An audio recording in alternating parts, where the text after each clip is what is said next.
महाराष्ट्राच्या राजकारणातील आताच्या घडीची सगळ्यात मोठी बातमी आता शिवसेना उद्धव बाळासाहेब ठाकरे यांच्या थेट मातोश्रीवरून आपल्यापर्यंत पोहोचते आहे। शिवसेना पुन्हा होणार जिवंत, उद्धव ठाकरे यांचा सगळ्यात मोठा निर्णय। ठाकरेंच्या निर्णयाने महाराष्ट्राचं राजकारण अखेर बदललं। उद्धव ठाकरेंनी अखेर या अधिवेशनाच्या पार्श्वभूमीवरती महाराष्ट्रात घेतला सगळ्यात मोठा निर्णय।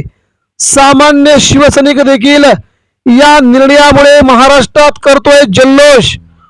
महाराष्ट्रात उद्धव ठाकरेंचा नवीन मास्टर स्ट्रोक, तर उद्धव ठाकरे पुन्हा एकदा सत्तेत। मित्रांनो, बातमी काय आहे सविस्तर जाणून घेण्याच्या अगोदर आपण जर निष्ठावान शिवसैनिक असाल तर नक्कीच खाली कमेंट बॉक्स मध्ये आपल्या प्रतिक्रिया व्यक्त करा आणि आपलं स्वतःचं नाव किंवा आपल्या जिल्ह्याचं नाव कमेंट बॉक्स मध्ये लिहायला विसरू नका, जेणेकरून महाराष्ट्रामध्ये उद्धव ठाकरे यांचा शिवसैनिक कोणकोणत्या तालुक्यांमध्ये गावापर्यंत पोहोचलाय हे आपल्याला यूट्यूबच्या माध्यमातून समजून येईल। तेव्हा जाऊया आपल्या महत्वाच्या विषयाकडे। राज्यातील राजकारणामध्ये पुन्हा एकदा मोठी खेळी उद्धव ठाकरे यांनी खेळलेली आहे। 2022 साली उद्धव ठाकरेंनी काँग्रेस राष्ट्रवादीशी हातमिळवणी केली आणि महाराष्ट्राच्या सत्तेच्या चाव्या स्वतःकडे घेतल्या। पहिल्यांदाच ठाकरे घराण्यातील एखादी व्यक्ती राज्याच्या पदावरती पोहोचली, ती पण सर्वोच्च पदावरती, आणि महाराष्ट्राने देखील त्या निर्णयाचं स्वागत केलं आणि उद्धव ठाकरेंवरती भरभरून प्रेम केलं।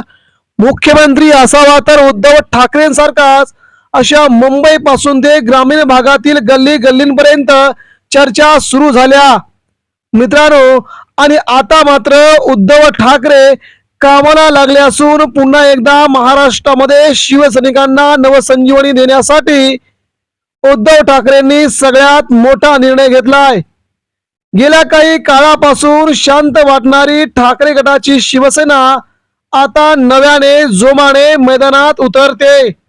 उद्धव ठाकरे यांनी घेतलेला निर्णायक आणि धाडसी निर्णय महाराष्ट्राच्या राजकीय वर्तुळात मोठा चर्चेचा विषय ठरत आहे। शिवसेना पुन्हा उभी राहणार, नव्या ताकदीने राज्यभर संघटन मजबूत करणार आणि आगामी निवडणुकांमध्ये सत्तेवरती पुनरागमन करण्याचा निर्णय घेत असतानाच उद्धव ठाकरे यांच्या या निर्णयाचं मात्र सगळीकडूनच स्वागत होत आहे। शिवसेनेचा अतिशय मोठा संघर्षमय कालावधी जर आठवला गेला तर महाराष्ट्रामध्ये शिवसैनिकांना तसा कालावधी कधीच नकोय असे दिसते। 2022 मधील बंडखोरीनंतर शिवसेनेला अभूतपूर्व संकटाला सामोरे जावे लागले। आमदार, खासदार, नेते आणि कार्यकर्त्यांची मोठी फळी पक्षातून बाहेर पडली। पक्षाचं नाव आणि चिन्ह या मुद्द्यावरून दीर्घकाळ न्यायालयीन लढा सुरू राहिला। या सगळ्या गोंधळामध्ये ठाकरे गटाची शिवसेना कमकुवत झाली असल्याचं चित्र महाराष्ट्रामध्ये निर्माण झाले होते।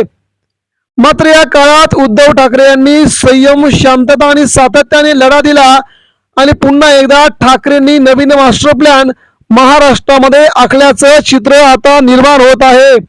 आता उद्धव ठाकरे यांनी शिवसेना पुन्हा उभी करण्यासाठी व्यापक रणनीती आखली आहे। या नव्या आराखड्यामध्ये संघटन बळकट करणं, नव्या नेतृत्वाला संधी देणं, तरुणांना मोठ्या प्रमाणामध्ये पक्षात सामावून घेणं आणि गावोगावी संपर्क वाढवणं यावर भर दिल्याबरोबरच राज्यभर दौरे, मेळावे, संवाद यात्रा आणि डिजिटल माध्यमांद्वारे जनतेशी थेट संवाद साधण्याचा निर्णय उद्धव ठाकरे यांच्या शिवसेनेने घेतलाय। ठाकरे गटाकडून सांगण्यात येत आहे की ही केवळ राजकीय लढाई नाही, तर महाराष्ट्राच्या स्वाभिमानाची आणि जनतेच्या हक्काची लढाई आहे। त्यामुळे आगामी काळामध्ये शिवसेनेचं आंदोलन, सभा आणि मोर्चे अधिक तीव्र होतील अशी शक्यता निर्माण होत आहे।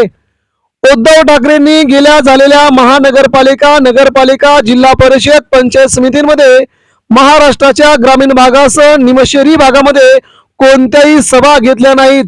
त्यामुळे सामान्य शिवसैनिक अतिशय संतापला होता। परंतु आता मात्र उद्धव ठाकरे महाराष्ट्रभर दौरा करणार असल्याची बातमी समोर येत आहे. प्रत्येक जिल्ह्यात शिवसैनिकांशी थेट संवाद साधणार आहेत. विशेषतः ग्रामीण भाग, शेतकरी, युवक, महिलांवरती लक्ष केंद्रित करून संघटन मजबूत करण्याचा त्यांचा मानस आहे. बेरोजगारी, महागाई, शेतकऱ्यांचे प्रश्न, मराठी माणसांचे हक्क या मुद्द्यावरती आता उद्धव ठाकरे आक्रमक होताना दिसत आहेत. शिवसेना पुन्हा जिवंत करण्यासाठी ठाकरेंनी महाराष्ट्र पिंजून काढा हा मंत्र आपल्या शिवसैनिकांना, आपल्या नेत्यांना दिलाय. प्रत्येक तालुक्यामध्ये पक्षाचं कार्यालय, गावात शाखा, अशा प्रकारचा कार्यक्रम राबवण्याची शक्यता समोर येत आहे. नव्या नेतृत्वाला संधी देत असतानाच ठाकरेंच्या नव्या धोरणामध्ये तरुण नेतृत्वावरती विशेष भर देण्यात आलाय. जुने अनुभवी नेते मार्गदर्शक म्हणून काम पाहतील तर मैदानामध्ये उतरून संघर्ष करणारी नवीन पिढी पुढे आणली जाणार आहे. यामुळे सध्या शिवसेनेला अतिशय मोठं बळ महाराष्ट्रात मिळणार आहे. शिवसेनेमध्ये नव चैतन्य येणार असून पक्षाची प्रतिमा पुन्हा आक्रमक, जनतेच्या बाजूने लढणारे आणि महाराष्ट्राभिमानी अशी निर्माण होईल, असा विश्वास कार्यकर्त्यांमध्ये निर्माण झालाय. शिवसेनेच्या या पुनरुज्जीवनामुळे महाविकास आघाडीला मोठं बळ मिळणार आहे.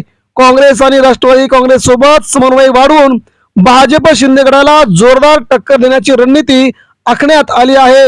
आगामी विधानसभा आणि लोकसभा निवडणुकांमध्ये ही आघाडी सत्तेत येण्याची शक्यता राजकीय विश्लेषक व्यक्त करत आहेत.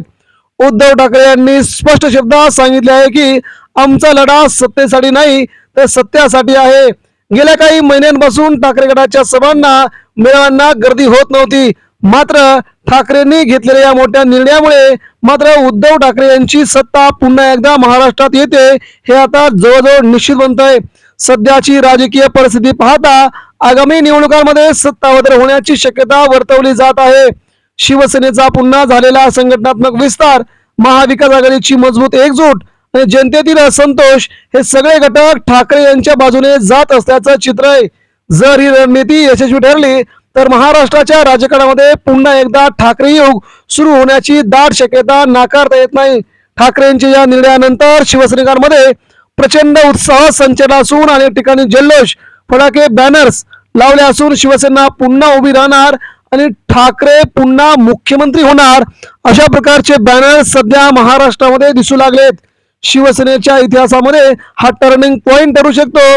उद्धव ठाकरे यांनी घेतलेला मोठा निर्णय केवळ पक्षासाठी नव्हे तर संपूर्ण महाराष्ट्राच्या राजकारणासाठी महत्वाचा ठरणार आहे.